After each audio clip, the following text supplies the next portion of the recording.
तो स्वागत है आपको अपने इस चैनल पे।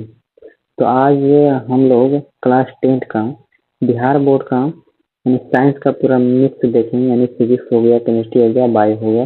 टोटल 200 क्वेश्चन देखेंगे जो कि बहुत ही मोस्ट इम्पोर्टेंट क्वेश्चन है।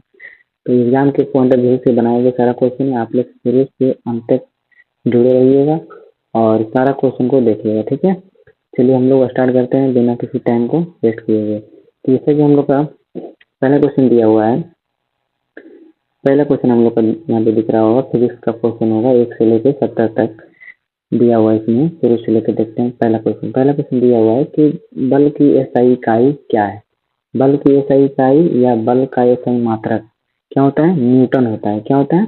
तो न्यूटन होता है, ठीक है। चलिए देखते हैं अगला question.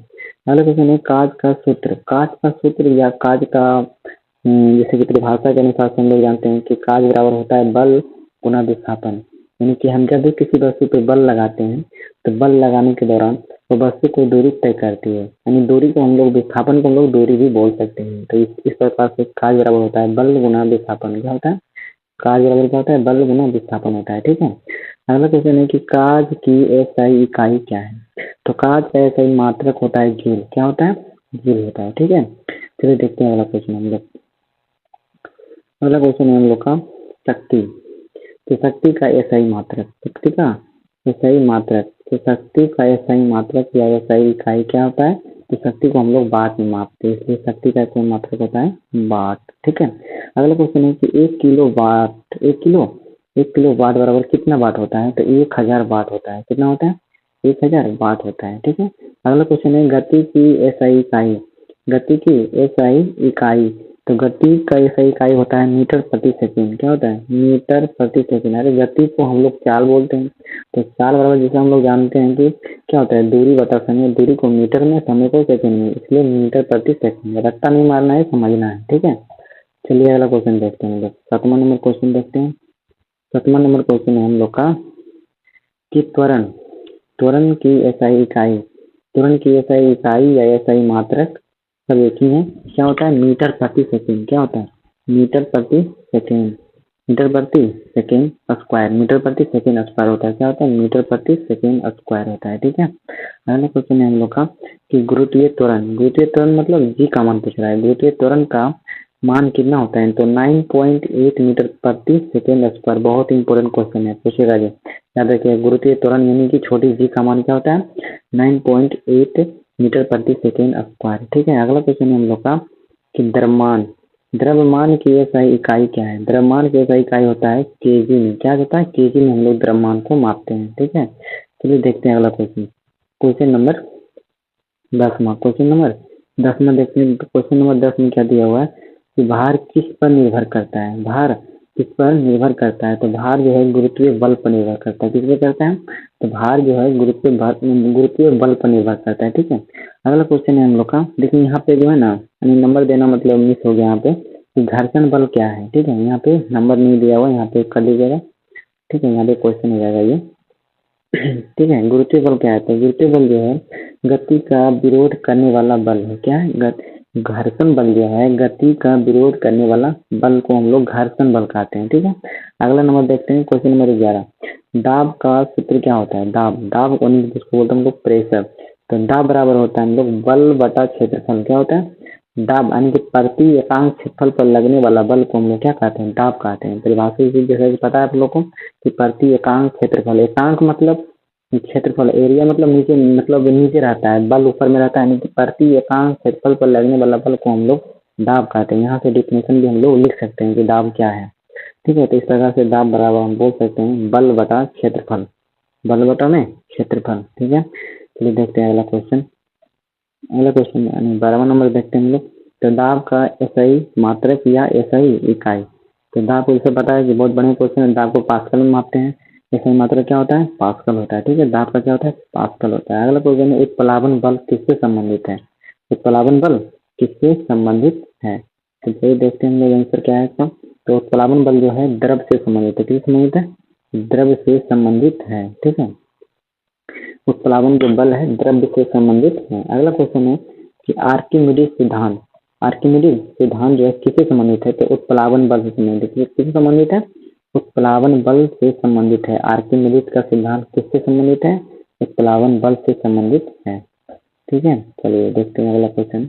Question number 15। Question number 15 में दिया हुआ है कि ऊर्जा का एसआई इकाई क्या है? ऊर्जा का एसआई इकाई क्या होता है? तो जूल होता है। क्या होता है? जूल होता है। जैसे कि कार्य का भी जूल होता है और ऊर्जा का भी एसआई इकाई क्या होता है? दोनों का जूल ही होता है, याद रखिएगा। ठीक है, अगला क्वेश्चन है गतिज ऊर्जा का सूत्र क्या है, यानी फॉर्मूला गतिज ऊर्जा। काइनेटिक एनर्जी होता है, ठीक है, क्या होता है? Half M V square, half M V square गतिज ऊर्जा। गतिज ऊर्जा का फॉर्मूला क्या होता है? Half M V square. अगला क्वेश्चन हम लोग का कि 17 नंबर क्वेश्चन है कि ऊर्जा संरक्षण का नियम क्या कहता है? तो ऊर्जा संरक्षण का नियम कहता है कि ऊर्जा ना तो नष्ट होती है ना ही तो क्या होती है? उत्पन्न होती है। ऊर्जा ना तो नष्ट होती है ना ही तो उत्पन्न होती है। ठीक है, ऊर्जा संरक्षण का नियम ये कहती है कि ऊर्जा नष्ट नहीं होती है। अगला क्वेश्चन है, अगला क्वेश्चन देखते हैं 18 नंबर क्वेश्चन। ध्वनि क्या है? ध्वनि, तो ध्वनि क्या है? तो ध्वनि क्या है प्रकार की? तो ध्वनि एक प्रकार की क्या है? ऊर्जा है। क्या है? तो ध्वनि एक प्रकार से क्या है? ऊर्जा है। ठीक है, ध्वनि क्या है? एक प्रकार की ऊर्जा है। अगला है ध्वनि का माध्यम आवश्यक है या नहीं? मतलब ध्वनि चलने के लिए आवश्यक है या नहीं? तो हाँ है। ध्वनि को चलने के लिए माध्यम की आवश्यकता पड़ती है। ध्वनि की जो चाल, ध्वनि की जो चाल होती है सबसे अधिक कहाँ होती है? तो ध्वनि का चाल ठोस में होती है। कहीं कहीं तो दिखाई देगा इस्पात रहेगा। कहाँ रहेगा? क्या लिखा हुआ रहेगा? ठोस की जगह पे इस्पात भी रह सकता है कि ध्वनि की चाल सबसे अधिक कहाँ होती है? इस्पात में भी हम बोल सकते हैं या ठोस बोल सकते हैं। ठीक है, चलिए देखते हैं अगला question. Question number 21। Question number 21 दिया हुआ है कि आवृत्ति की इकाई क्या है? तो आवृत्ति की इकाई यानी कि मात्रक समझिए इसको। आवृत्ति की इकाई या मात्रक, इसको बोलते हैं हम लोग हर्ट्ज बोलते हैं। क्या बोलते हैं? हर्ट्ज बोलते हैं। ठीक है, अगला है कि परावर्तन के नियम कितने होते हैं? तो परावर्तन के जिसे वो पता है कि परावर्तन के 2 नियम होते हैं। क्या नियम होते हैं? 2 नियम होते हैं। ठीक है, अगला क्वेश्चन देखते हैं। अगला क्वेश्चन दिया हुआ अवतल दर्पण कैसा प्रतिबिंब बनाता है? तो अवतल दर्पण जो है, अवतल दर्पण कैसे प्रतिबिंब बनाता है? तो वास्तविक बनाता है। कैसे बनाता है? वास्तविक बनाता है। ठीक है, बाकी यह पर रहेगा या वक्रता केंद्र पर रहेगा या वक्रता केंद्र से बाहर अनंत पर रहेगा, तो वास्तविक पर डिपेंड पड़ेगा। ठीक है, अगला है उत्तल दर्पण कहाँ उपयोग होता है? उत्तल दर्पण का हम लोग प्रयोग कहाँ करते हैं? तो वाहनों में करते हैं। वाहनों में, गाड़ी में उपयोग करते हैं। अगला अपवर्तन क्या है? अपवर्तन जो है प्रकाश समूर्णा क्या कहलाता है? अब अपवर्तन कहलाता है। प्रकाश समूर्णा क्या कहलाता है? अपवर्तन कहलाता है। ठीक है, चलिए अगला क्वेश्चन देखते हैं। अगला क्वेश्चन क्या है? मानव आंख में कौन सा लेंस होता है? मानव आंख में यानी कि मानव नेत्र में जो है कि कौन सा लेंस का हम लोग उपयोग करते हैं? तो उत्तल लेंस का उपयोग करते हैं। कौन सा लेंस का उपयोग करते हैं? उत्तल लेंस का उपयोग करते हैं। ठीक है, अगला क्वेश्चन है, अगला क्वेश्चन है निकट दृष्टि दोष में कौन सा लेंस का जो कि प्रयोग होता है? तो अवतल लेंस का होता है। किसका होता है? अवतल लेंस का उपयोग होता है। जैसे कि निकट में देखिए, निकट और निकट, निकट में 3 आता है तो 3 तो आंसर होगा 4। निकट और दूर को याद करने के लिए बहुत आसान सा ट्रिक है कि निकट, निकट में 3 अक्षर तो आंसर होगा 4 वाला। अवतल, अवतल, अवतल, अवतल में 4 अक्षर होगा तो हो जाएगा अवतल लेंस। दूर दृष्टि बोलेगा तो क्या हो जाएगा? दूर में 3, दूर में 2 अक्षर आता है तो आंसर होगा 3, उत्तल, उत्तल। दूर दृष्टि रहेगा तो उत्तल लेंस होगा। अगला क्वेश्चन है हम लोग का, अगला क्वेश्चन है विद्युत धारा की सही इकाई या विद्युत धारा की सही मात्रा क्या होता है? एम्पियर होता है। क्या होता है? एम्पियर होता है। तो क्या हो जाएगा? एम्पियर। ठीक है, विद्युत धारा की सही मात्रा क्या हो जाएगा? एम्पियर। और आवेश की सही इकाई, आवेश की सही इकाई, आवेश को कूलॉम में मापते हैं। कॉपी में कूलॉम में, आवेश का सही मात्रा कूलॉम, आवेश का सही मात्रा कूलॉम होता है। ठीक है, चलिए अगला क्वेश्चन देखते हैं। 30 नंबर का क्वेश्चन देखते हैं। 30 नंबर क्वेश्चन, ओम, ओम का नियम, ओम का नियम। तो ओम का नियम बोलता है कि V बराबर आई आर, V बराबर आई आर, ये फॉर्मूला प्रकार से है और ओम का नियम से प्राप्त होता है। तो V बराबर आई आर। अगर आई बराबर बोलेगा तो आई बराबर क्या हो जाएगा हम लोग का? बताइए तो। अगर आई बराबर पूछेगा तो क्या बोलेंगे? आई बराबर, आई बराबर क्या बोलेंगे? तो भी ऊपर में रहेगा। ठीक है, और आर गुना तो इधर भागा हो जाएगा। क्या हो जाएगा? आर जो है कि गुना तो भागा हो जाएगा। ठीक है, आई बराबर हो जाएगा भी बट्टा में आर हो जाएगा। ठीक है, आर बराबर पूछेगा, आर बराबर तो क्या हो जाएगा? आर बराबर क्या हो जाएगा? आई गुना तो भागा हो जाएगा भी बटा आई, भी बटा में आई हो जाएगा। ठीक है, चलिए देखते हैं अगला क्वेश्चन। अगला क्वेश्चन क्या है हम लोग का? अगला क्वेश्चन है कि प्रतिरोध। प्रतिरोध का सही मात्रा क्या होता है? ओम होता है। क्या होता है? ओम होता है। ठीक है। विद्युत शक्ति, विद्युत शक्ति का सूत्र क्या होता है? फॉर्मूला विद्युत शक्ति का सूत्र होता है, सीधे से याद रख लेना है कि P बराबर होता है वी आई। क्या होता है? P बराबर होता है वी आई, जैसे कि हम लोग याद किए V बराबर आई आर ओम का नियम से। अब विद्युत शक्ति का सूत्र होता है यानी फॉर्मूला होता है P बराबर वी आई। P बराबर वी आई। चलिए देखते हैं अगला क्वेश्चन। अगला क्वेश्चन है हम लोग का, टोटल 200 क्वेश्चन है। ठीक है, तो शुरू से अंत तक बने रहिए और देखते रहिए। अगला क्वेश्चन है विद्युत ऊर्जा। विद्युत ऊर्जा की व्यावसायिक इकाई क्या है? तो विद्युत ऊर्जा की व्यावसायिक यानी कि इकाई क्या होता है? किलोवाट घंटा होता है। क्या है? किलोवाट घंटा। किलोवाट घंटा। अगला है फेज। फेज जो कि धातु का बना होता है, तो टीन और सीसा का मिश्रण होता है। टीन और सीसा का क्या होता है? मिश्रण होता है। टीन और सीसा का क्या होता है? क्या होता है? मिश्रण होता है। ठीक है, विद्युत फ्यूज। अगला है, अगला देखते हैं हम लोग, चुंबक के कितने ध्रुव होते हैं? 2 ध्रुव होते हैं। चुंबक के कितने ध्रुव होते हैं? तो 2 ध्रुव होते हैं। ठीक है, चलिए देखते हैं अगला क्वेश्चन। 35 नंबर हो गया है। 36 नंबर क्वेश्चन देखते हैं। विद्युत चुंबक, विद्युत चुंबक किस सिद्धांत पर जैसे कार्य करता है? तो विद्युत चुंबक जो है किस सिद्धांत पर कार्य करता है? विद्युत धारा पे। किस पे काम करता है? विद्युत धारा पे। विद्युत चुंबक जो है किस सिद्धांत पर कार्य करता है? विद्युत धारा पे काम करता है। अगला है, जनरेटर जो है किस ऊर्जा को बदलता है? तो जनरेटर जो है यांत्रिक को विद्युत में बदलता है। ठीक है, यहाँ पूछेगा क्वेश्चन कि जनरेटर जो है किस ऊर्जा को किस में बदलता है? तो यांत्रिक ऊर्जा को विद्युत ऊर्जा में जो है कि बदलने का काम करता है। कौन? जनरेटर करता है। ठीक है, जनरेटर जो है बदलने का काम करता है यांत्रिक से विद्युत में। अगला है ट्रांसफार्मर। ट्रांसफार्मर जो है, ट्रांसफार्मर जो है किस धारा पर कार्य करता है? तो एसी। किस पर काम करता है? एसी, अल्टरनेट करंट पे काम करता है। ठीक है, अगला है हम लोग का क्वेश्चन। अगला क्वेश्चन देखते हैं। अगला क्वेश्चन दिया हुआ, ध्वनि की तीव्रता किस पर निर्भर करती है? आयाम पर निर्भर करती है। किस पर करती है? आयाम पर निर्भर करती है। ध्वनि की तीव्रता जो है किस पर निर्भर करती है? तो ध्वनि की तीव्रता जो है आयाम पर निर्भर करती है। किस पर करती है? आयाम पे निर्भर करती है। ध्वनि की तीव्रता किस पर निर्भर करती है? आयाम पे निर्भर करती है। ठीक है, अगला क्वेश्चन हम लोग का कि मानव कान, मानव कान की मानव के द्वारा जो है कि कितना शब्द जो है कि इंसान सुन सकता है? तो 20 हर्ट्ज से, याद कर लीजिएगा, बहुत बढ़िया क्वेश्चन है। 20 हर्ट्ज से, एक वेट को हम लोग हर्ट्ज पढ़ते हैं, 20 हर्ट्ज से 20,000 हर्ट्ज के बीच जो है कि इंसान सुन सकता है, उससे ज्यादा नहीं सुन सकता है। यानी कि जो जो ध्वनि इंसान, यानी कि जिस ध्वनि को इंसान सुन सकता है उसको हम लोग बोलते हैं श्रव्य। क्या बोलते हैं? श्रव्य ध्वनि बोलते हैं। और जिसको नहीं सुन सकता, यानी 20,000 हर्ट्ज से ऊपर के ध्वनि को हम लोग प्राश्रव्य बोलते हैं, जिसे इंसान नहीं सुन सकता है। ठीक है, तो इंसान सुन सकता है, इंसान का कान कितना तक सुन सकता है? 20 हर्ट्ज से 20,000 हर्ट्ज के बीच में सुन सकता है। ठीक है, चलिए देखते हैं अगला क्वेश्चन। अगला क्वेश्चन है हम लोग का, विद्युत मोटर किस सिद्धांत पर कार्य करती है? तो विद्युत मोटर जो है फ्लेमिंग के, विद्युत मोटर जो है किस सिद्धांत पर कार्य करता है? तो फ्लेमिंग के बाया नियम के सिद्धांत पर काम करती है। ठीक है, फ्लेमिंग के बाया नियम पर काम करती है। उत्तल लेंस क्या बनाता है? मतलब कैसा प्रतिबिंब बनाता है? तो वास्तविक प्रतिबिंब बनाता है। उत्तल लेंस जो है कैसा प्रतिबिंब बनाता है? तो वास्तविक प्रतिबिंब बनाता है। ठीक है, चलिए अगला क्वेश्चन देखते हैं। प्रकाश की चाल अधिकतम कहाँ होती है? ये क्वेश्चन याद रखिएगा। प्रकाश की चाल अधिकतम कहाँ होती है? तो निर्वात में, यानी सबसे अधिक होती है। कहाँ होती है? निर्वात में सबसे अधिक होती है। क्या होती है? निर्वात में। कितना होता है? तो 3 गुना 10 की पावर 8 मीटर प्रति सेकंड। दोनों बात याद रखिएगा, 3 गुना 10 की पावर 8 मीटर प्रति सेकंड होता है। ठीक है, चलिए देखते हैं अगला क्वेश्चन। अगला क्वेश्चन है हम लोग का कि दर्पण में आवर्धन क्या दर्शाता है?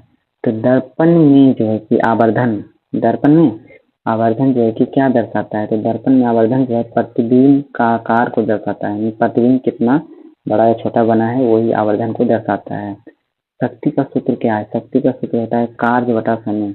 कार्य बटा समय, कार्य बटा समय को ही हम लोग शक्ति बोलते हैं। शक्ति का सूत्र क्या होता है? कार्य बटा समय। अगला क्वेश्चन है कि विद्युत परिपथ, विद्युत परिपथ में स्विच का कार्य क्या है? तो धारा चालू बंद करना। विद्युत परिपथ में स्विच क्यों लगाते हैं? तो धारा को चालू करना है या बंद करना है, इसी के लिए विद्युत परिपथ में स्विच का उपयोग किया जाता है। चलिए अगला क्वेश्चन देखते हैं। अगला क्वेश्चन 47 नंबर का है हम लोग का कि बैटरी बैटरी जो है हमारा बैटरी बैटरी जो है कि ऊर्जा को किससे किस में बदलता है, तो रासायनिक ऊर्जा को विद्युत में बदलता है। बैटरी जो हम लोग घर में यूज करते हैं, बैटरी जो लाते हैं, उसमें यानी कि जो ऊर्जा बदलती है रासायनिक से विद्युत में बदलता है, ठीक है, बैटरी। अगला है ध्वनि तरंग। ध्वनि तरंग जो है कैसी है, तो ध्वनि जो है अनुदैर्घ्य तरंग है। यहाँ से एक क्वेश्चन बनता है कि ध्वनि तरंग जो है कैसी तरंग है, तो अनुदैर्घ्य तरंग है। अब अगर पूछेगा सूर्य का प्रकाश कैसा तरंग है, तो अनुप्रस्थ तरंग है। कैसा है, अनुप्रस्थ तरंग है। चलिए अगला क्वेश्चन देखते हैं। विद्युत बल किस पर निर्भर करता है, आवेश पर। विद्युत बल जो है किस पर निर्भर करता है, आवेश पर। किस पर निर्भर करता है विद्युत बल, आवेश पर निर्भर करता है। किस पर करता है, आवेश पर निर्भर करता है। चलिए अगला क्वेश्चन देखते हैं। 50वां नंबर का क्वेश्चन। 50वां नंबर क्वेश्चन क्या दिया हुआ है, तो विद्युत चुंबक जो है विद्युत चुंबकीय यानी चुंबकीय क्षेत्र रेखाएं कैसी होती है, तो बंद वक्र होती है। कैसी होती है, बंद वक्र होती है, ठीक है। चुंबकीय क्षेत्र रेखाएं कैसी होती है, बंद वक्र होती है, ठीक है। चलिए अगला क्वेश्चन देखते हैं लोग। 51 नंबर का क्वेश्चन देखते हैं। तो 51 नंबर का क्वेश्चन दिया हुआ है कि न्यूटन का तीसरा नियम क्या कहता है, तो न्यूटन का तीसरा नियम क्या कहता है, प्रत्येक क्रिया के बराबर विपरीत प्रतिक्रिया होता है। यानी क्रिया के बराबर विपरीत प्रतिक्रिया होता है। क्रिया बराबर प्रतिक्रिया, प्रत्येक क्रिया के बराबर विपरीत प्रतिक्रिया न्यूटन का तीसरा नियम कहता है। और जड़त्व जो है, जड़त्व किस पर निर्भर करता है, द्रव्यमान पर। क्वेश्चन पूछेगा क्या जड़त्व जो है द्रव्यमान पर निर्भर करता है, तो करता है। तो जड़त्व जो किस पर निर्भर करता है, जड़त्व पर करता है, ठीक है। चलिए अगला क्वेश्चन देखते हैं। 53 नंबर क्वेश्चन दिया हुआ है, दाब अधिक कब होगा। दाब प्रेशर जो है कि अधिक कब होगा, तो दाब अधिक तब होगा जब क्षेत्रफल कम हो। यानी जब क्षेत्रफल कब होगा, मतलब यानी कम रहेगा, क्षेत्रफल कम लगने से दाब क्या होगा, अधिक होगा। क्या होगा, दाब अधिक होगा, ठीक है। दाब अधिक कब होगा, क्षेत्रफल कम लगने से क्या होगा, दाब अधिक होगा। जैसे कि हम लोग अभी पढ़े थे, दाब बराबर क्या होता है, यानी कि डिफिनेशन पता चला था कि प्रति एकांक क्षेत्रफल पर लगने वाला बल को प्रति एकांक क्षेत्रफल पर लगने वाला बल को हम लोग क्या कहते हैं, दाब कहते हैं। ये देखिए यहाँ पे दिया हुआ था, हम लोग डिफिनेशन में पढ़े थे। क्या पढ़े थे कि दाब बराबर, क्या पढ़े थे, दाब बराबर, लिखने थोड़ा सा लेट हो सकता है। देखिएगा दाब बराबर पढ़े थे हम लोग कि प्रति एकांक क्षेत्रफल पर लगने वाला बल, यानी कि यहाँ नीचे में क्या रहेगा, एरिया। नीचे में क्या रहेगा, एरिया। जैसे एरिया मतलब क्षेत्रफल, और ऊपर में क्या रहेगा, बल, यानी कि एफ, यानी कि एफ, यानी कि एफ, ठीक है। प्रति एकांक क्षेत्रफल पर लगने वाला, एकांक मतलब नीचे जो रहेगा बटा के नीचे, प्रति एकांक क्षेत्रफल पर लगने वाला बल को हम लोग क्या कहते हैं, दाब कहते हैं। तो यहाँ बोला जा रहा है कि दाब अधिक होगा, यानी दाब अधिक होने पे क्षेत्रफल क्या होगा, कम होगा। यहाँ पे दाब का मान अगर बढ़ाएंगे, जो नीचे में दिया हुआ है क्षेत्रफल का मान क्या होगा, कम ना हो जाएगा जी। आए समझ में, क्रॉस गुना करेंगे तो जो क्षेत्रफल चला जाएगा दाब के पास, और दाब जो है चलाएगा क्षेत्रफल के पास, नीचे चलाएगा। तो क्या होगा, दाब बढ़ाएंगे, दाब बढ़ाने से क्या होगा, क्षेत्रफल का मान कम हो जाएगा, ठीक है। रखना नहीं, समझना है, ठीक है। चलिए देखते हैं अगला क्वेश्चन देखते हैं। अगला क्वेश्चन क्या है, एक जूल बराबर एक जूल बराबर जो है, एक जूल बराबर, एक मिनट थोड़ा बाहर कर लेते हैं। चलिए ये देखते हैं। एक जूल बराबर कितना होता है, तो 1 न्यूटन गुना मीटर, यानी कि न्यूटन गुना मीटर, 1 न्यूटन और गुना मीटर होता है, ठीक है। 1 जूल बराबर कितना होता है, 1 न्यूटन गुना मीटर, 1 न्यूटन गुना मीटर होता है, ठीक है। अगला है 55 नंबर का क्वेश्चन है। 55 नंबर क्वेश्चन है कि वोल्ट मीटर जो है किसके समांतर जोड़ा जाता है। वोल्ट मीटर जो है किसके समानांतर जो है कि जोड़ा जाता है, तो प्रतिरोध के समांतर जो है कि जोड़ा जाता है, ठीक है। वोल्ट मीटर जो है किसके समानांतर जो है कि समांतर जोड़ा जाता है, तो प्रतिरोध के समांतर जोड़ा जाता है। अगला क्वेश्चन है, ए मीटर किसके श्रेणी क्रम में जुड़ता है, तो परिपथ में जुड़ता है, ठीक है। ए मीटर जो है किसके श्रेणी क्रम में जुड़ता है, तो परिपथ के क्रम में जुड़ता है, ठीक है। चलिए देखते हैं अगला क्वेश्चन नंबर देखते हैं 57 नंबर का, ठीक है। 57 नंबर का क्वेश्चन देखते हैं। 57 नंबर क्वेश्चन दिया, विद्युत ऊर्जा विद्युत ऊर्जा मापने का जो यंत्र होता है उसको क्या बोलते हैं हम लोग? ऊर्जा मीटर होता है। क्या होता है? ऊर्जा मीटर। विद्युत ऊर्जा मापने का जो यंत्र है क्या है? ऊर्जा मीटर होता है। अगला क्वेश्चन हम लोग का लेजर। लेजर जो प्रकाश है, लेजर प्रकाश जो है कैसा होता है? तो लेजर प्रकाश कैसा होता है हम लोग का? तो लेजर प्रकाश कैसा होता है? एक रंगी होता है। कैसा होता है? एक रंगी होता है। लेजर प्रकाश कैसा होता है? एक रंगी होता है। ठीक है, कैसा होता है? एक रंगी होता है। ठीक है, चलिए अगला क्वेश्चन देखते हैं हम लोग। अगला क्वेश्चन दिया हुआ है कि प्रकाश का, क्वेश्चन नंबर 59, प्रकाश का परावर्तन जो किससे होता है? तो दर्पण से होता है। किससे होता है? दर्पण से होता है। प्रकाश का परावर्तन किससे होता है? दर्पण से होता है। अगला क्वेश्चन है, वो क्वेश्चन नंबर 60 देखिएगा। उत्तल लेंस का उपयोग कहाँ होता है? कैमरा में। कैमरा में जो है कि हम लोग किसका, कौन सा लेंस का प्रयोग करते हैं? जो हमारा कैमरा रहता है, वीडियोग्राफी जो लाते हैं, जो कैमरा लाते हैं उसमें कौन सा लेंस रहता है? तो उत्तल लेंस रहता है लगा हुआ। कौन सा लेंस रहता है? उत्तल लेंस रहता है। अगला क्वेश्चन है कि अवतल दर्पण का उपयोग हम लोग कहाँ करते हैं? शेविंग मिरर में करते हैं। ठीक है, नाक कान गला इत्यादि देखने में करते हैं डॉक्टर के द्वारा। ठीक है, अवतल दर्पण का उपयोग। अगला चलिए देखते हैं अगला question, question number 62। Question number 62, question number 62 देखते हैं। क्वेश्चन नंबर 62 में क्या बोल रहा है कि प्रकाश प्रकाश का अपवर्तनांक क्या दर्शाता है? तो प्रकाश का जो अपवर्तनांक है क्या दर्शाता है? तो चाल का अनुपात को दर्शाता है। किसको दर्शाता है? चाल का अनुपात। प्रकाश का जो अपवर्तनांक है क्या दर्शाता है? तो चाल का अनुपात को दर्शाता है। अगला देखते हैं, अगला क्वेश्चन है, शक्ति अधिक कब होगी? शक्ति जो है कि पावर अधिक कब होगी? समय कम होने पर। समय कम होने पर जो है कि शक्ति क्या होगी? अधिक होगी। समय कम होने पर शक्ति क्या होगी? अधिक होगी। अगला है विद्युत धारा। विद्युत विद्युत धारा का जो है कि स्रोत क्या है? तो विद्युत धारा का स्रोत क्या है? सेल है। क्या है? सेल। विद्युत धारा का जो कि स्रोत क्या है? सेल होता है। कौन सा होता है? सेल होता है। ठीक है, चलिए अगला question, question number 65। Question number 65 देखते हैं। ध्वनि ऊर्जा में बदलती है। ध्वनि ऊर्जा में बदलती है। तो ध्वनि जो है ऊर्जा में बदलती है विद्युत। ध्वनि ऊर्जा में बदलती है विद्युत में, यानी विद्युत में बदलती है। किसमें बदलते हैं? ध्वनि जो है ऊर्जा में बदलती है विद्युत में। अगला क्वेश्चन देखते हैं हम लोग, क्वेश्चन नंबर 66। क्वेश्चन नंबर 66, तो क्वेश्चन नंबर 66 में क्या दिया हुआ है? क्वेश्चन नंबर 66 में दिया हुआ है विद्युत धारा किससे मापी जाती है?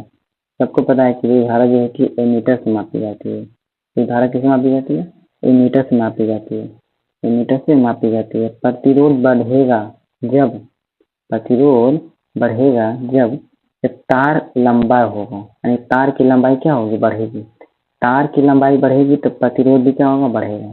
तार लंबा होगा मतलब तार की लंबाई बढ़ेगी तो प्रतिरोध भी क्या होगा? बढ़ेगा। ठीक है, अगला है, आवेश के जो है ना दो प्रकार होते हैं। आवेश कितने प्रकार के? दो प्रकार के, एक धनात्मक और एक ऋणात्मक। दो ही तो होता है, एक धनात्मक और एक ऋणात्मक होता है। ठीक है, चलिए क्वेश्चन नंबर देखते हैं 69। 69 नंबर क्वेश्चन देखते हैं। अब 69 से देखिएगा 1 से 68 तक हो गया हम लोग का, टोटल 70 तक था। ठीक है, वो इधर नंबर बैठाने में थोड़ा मिस हो जाएगा। आप देखते हैं यहाँ से केमिस्ट्री शुरुआत है। ठीक है, 71 से लेके केमिस्ट्री रहेगा हम लोग का। चलिए देखते हैं हम लोग क्वेश्चन नंबर देखते हैं यहाँ से 69 से। पदार्थ की सबसे छोटी, पदार्थ की जो है कि सबसे छोटी इकाई, पदार्थ की सबसे छोटी इकाई को क्या बोलते हैं हम लोग? परमाणु बोलते हैं। याद रखिएगा, यहाँ से याद करिएगा, बहुत इंपॉर्टेंट क्वेश्चन है। पदार्थ की सबसे छोटी इकाई परमाणु। अगला क्वेश्चन हम लोग का, परमाणु का खोज यही किसने किया? डाल्टन ने किया है। कौन किया है? डाल्टन ने किया। परमाणु का खोज किसने किया है? डाल्टन ने किया है। क्वेश्चन नंबर 71 लिख दिया हुआ है, द्रव्यमान, द्रव्यमान संरक्षण का नियम जो है कि किसने दिया है? तो द्रव्यमान संरक्षण का नियम जो है कि लेवोजियर ने दिया है। कौन दिया? लेवोजियर ने दिया है। ठीक है, चलिए क्वेश्चन नंबर नेक्स्ट चलते हैं। अगला क्वेश्चन देखते हैं हम लोग, एक मिनट। क्वेश्चन नंबर 71 में हो गया है। क्वेश्चन नंबर 72 देखते हैं हम लोग। क्वेश्चन नंबर 72 दिया हुआ है कि रासायनिक समीकरण का मान की क्या दर्शाता है? रासायनिक समीकरण अभिक्रिया को दर्शाता है। रासायनिक समीकरण जो है क्या दर्शाता है? तो रासायनिक समीकरण जो है अभिक्रिया को दर्शाता है। ठीक है, क्या दर्शाता है? अभिक्रिया को दर्शाता है। क्वेश्चन नंबर 73 देखते हैं, ऑक्सीकरण क्या है? तो ऑक्सीजन का योग, ऑक्सीकरण अवकरण ये सब जो है ना पूछता है। तो ऑक्सीकरण क्या है?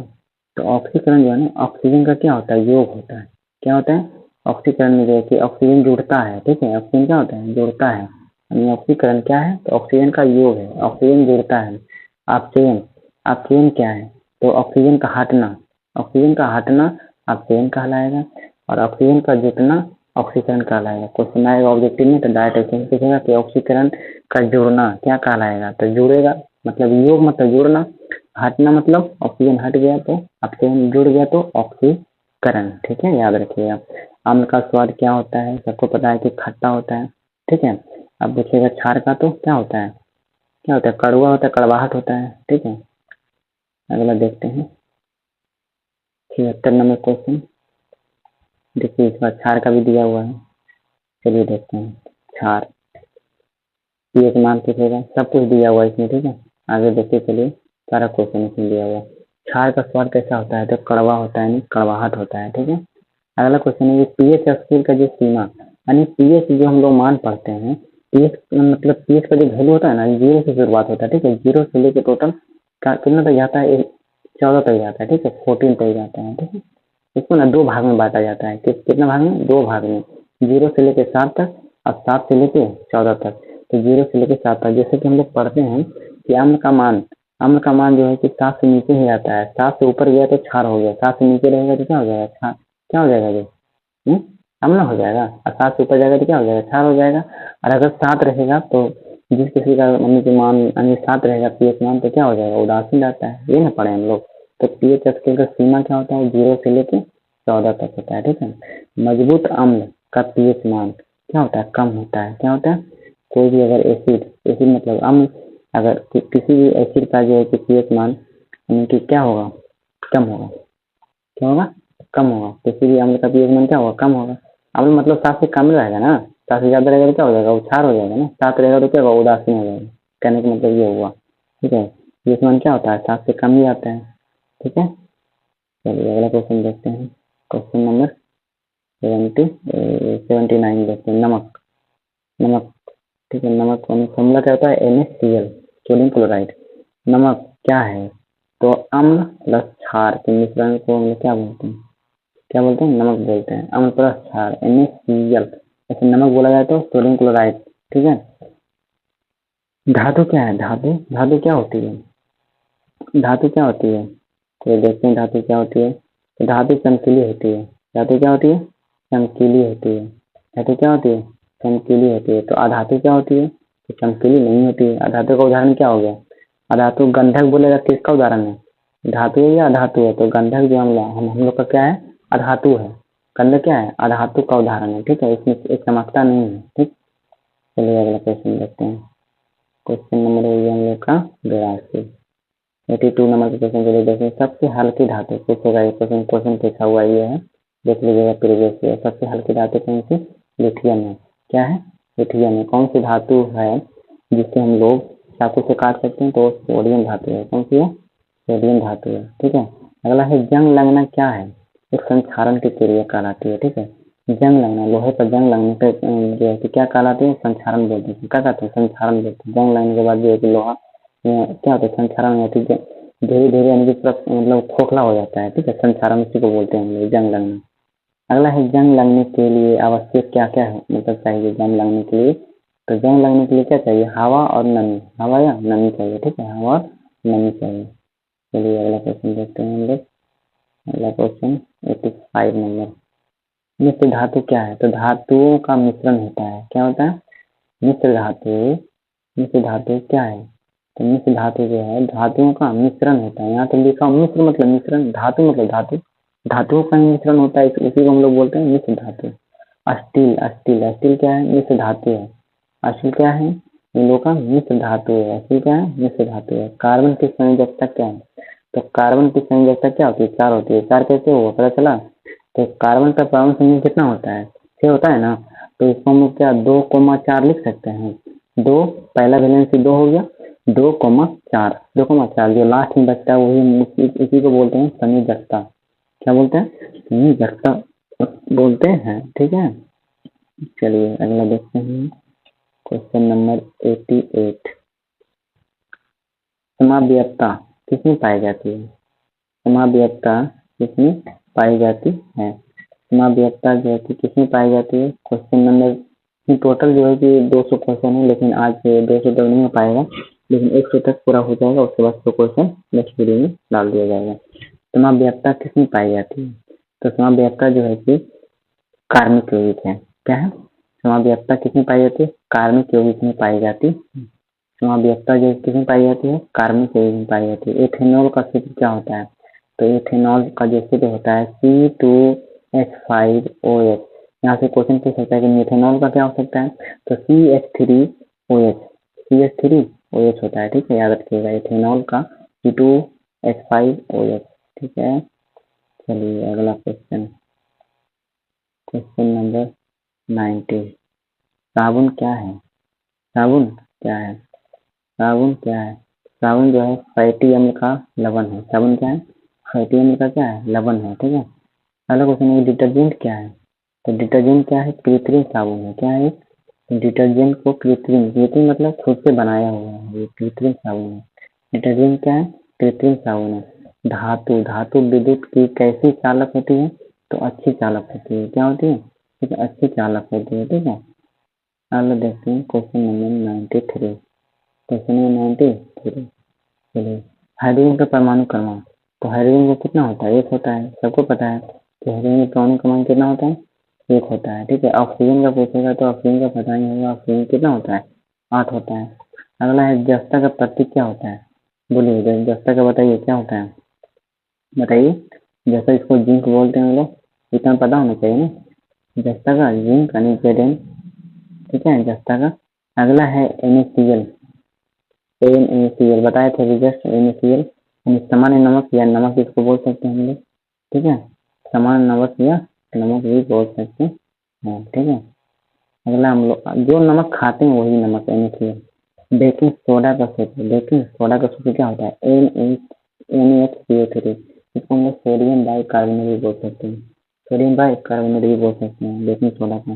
ठीक है, चलिए अगला क्वेश्चन देखते हैं हम लोग। अगला क्वेश्चन देखते हैं, क्वेश्चन नंबर 98। क्वेश्चन नंबर 98, चलिए वो धातु, धातु किससे विक्रिया करती है? तो अम्ल से विक्रिया करती है। धातु किससे विक्रिया करती है? अम्ल से विक्रिया करती है। क्वेश्चन नंबर 99 देखिएगा, अम्ल का जो कि संकेतक क्या होता है? लिटमस। अम्ल जो है, अम्ल का संकेतक का है मतलब क्या है? लिटमस है। क्या है? लिटमस है। क्या होता है? लिटमस होता है। अगला है, यानी कहने का मतलब हुआ कि अम्ल जो है कि होता है ना, लिटमस जो पत्र होता है नीले को लाल करता है कि लाल को नीला करता है, तो अम्ल जो है नीले लिटमस को लाल कर देता है। ठीक है, क्या करता है? अम्ल जो है नीले को लाल कर देता है। क्षार जो है नीले को क्या करता है? अम्ल जो नीले को लाल करता है, क्षार जो है लाल को नीला कर देता है। ठीक है, इसका अपोजिट। ठीक है, याद रखिएगा। चलिए देखते हैं अगला क्वेश्चन। अगला क्वेश्चन हम लोग का, लाल लिटमस नीला कब बनता है क्षार में? कब बनता है? क्षार में। देखिए बताए ना, लाल जो है यानी कि क्षार, क्षार जो हम लोग का लाल से क्या करता है? नीला करता है, लेकिन अम्ल जो है नीले से लाल करता है। तो हम लोग आज यहीं तक रुकते हैं। ठीक है, 100 नंबर क्वेश्चन तक हो गया हम लोग का। अब नेक्स्ट वीडियो में 101 से शुरुआत करेंगे। ठीक है, तो आप लोग को वीडियो कैसा लगा कमेंट जरूर करिएगा, और दोस्तों को शेयर जरूर करिएगा। ठीक है, तो अब मिलते हैं नेक्स्ट वीडियो में, तब तक के लिए धन्यवाद।